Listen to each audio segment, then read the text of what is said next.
Depuis la crise du Covid, on entend beaucoup parler de moyens sans contact et notamment de QR code. Dans cette vidéo, je vais vous montrer comment générer facilement une de ces images avec les données de votre choix et avec l'utilisation de modules déjà prédéfinis en Python. Si ce genre de vidéo vous plaît, n'hésitez pas bien sûr à vous abonner à la chaîne et à cocher la cloche des notifications, ça m'aide beaucoup et ça m'encourage pour la suite.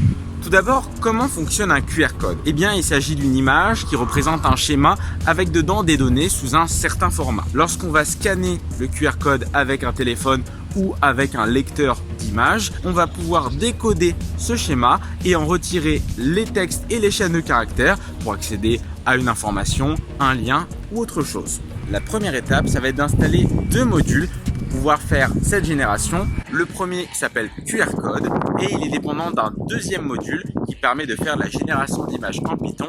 Ça s'appelle Pillow. Donc pour l'installer, vous avez deux moyens. Soit vous tapez pip install QR code et entre crochets pile. Ça va installer le module QR code avec sa dépendance. Soit vous pouvez installer les deux modules indépendamment les uns des autres en tapant pip3 install QR code et pip3 install Pillow. Bien, ceci étant fait, on va pouvoir se créer un nouveau fichier Python qui va s'appeler par exemple example.py et au début de ce script, on va importer tout de suite le module qu'on vient d'installer, QR code. Juste en dessous, on va pouvoir maintenant se créer une variable qui va contenir l'image du QR code. Donc je peux créer une variable img et ce sera égal à mon module QR code la méthode make et entre parenthèses on va mettre quelles sont les données qu'on va récupérer lorsqu'on va scanner ce QR code. Ça peut être tout type de valeurs textuelles, par exemple on peut mettre un lien ou des données en brut, il n'y a pas de souci à ce niveau là. Puis une fois que c'est bon, on va pouvoir sauvegarder cette image en faisant notre variable img la méthode save. Comme ceci.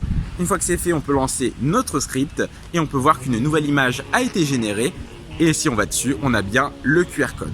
Alors là, vous allez me dire, ok Graven, c'est bien beau tout ça, mais là, c'est un QR code relativement simple qu'on aurait très bien pu générer en ligne. Et vous avez entièrement raison. Néanmoins, avec ce module, on peut aller plus loin et créer un véritable QR code personnalisé en changeant sa couleur, sa taille, ses bordures et d'autres caractéristiques. Pour ça, on va se créer un nouveau script et au début du fichier, on importe à nouveau le module. Juste en dessous, on va pouvoir cette fois-ci se créer une variable QR qui va contenir l'objet QR code et non plus juste l'image générée, puisque la fonction make, elle nous générait quelque chose par défaut avec des caractéristiques de base. Alors qu'en créant l'objet, on peut lui donner les caractéristiques qu'on veut, comme par exemple la version qui correspond à un nombre entre 1 et 40 et qui va être la taille du QR code plus ou moins complexe visuellement.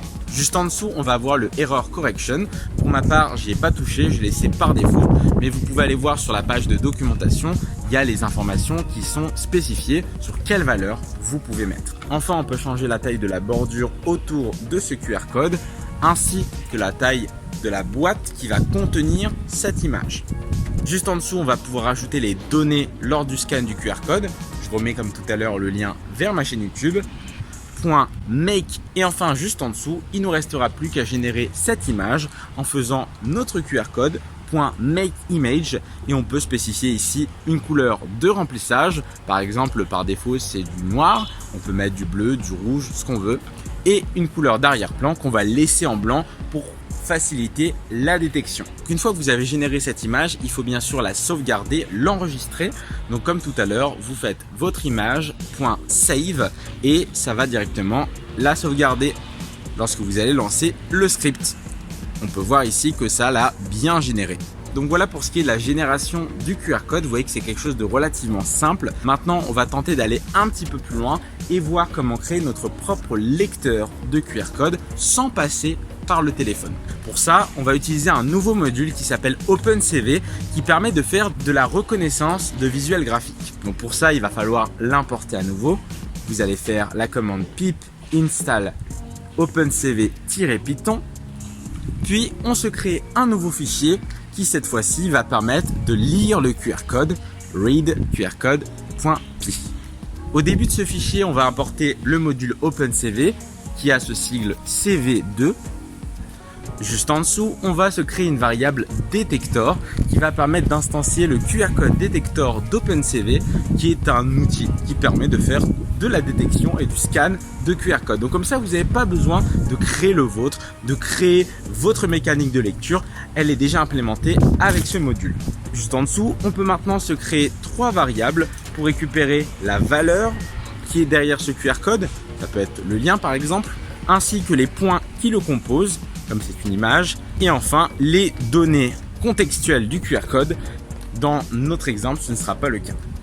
À partir de maintenant, on va dire à notre détecteur de détecter l'image et de la décoder à partir du lien qu'on va lui donner. Donc on donne le lien de l'image et il va aller la scanner par lui-même.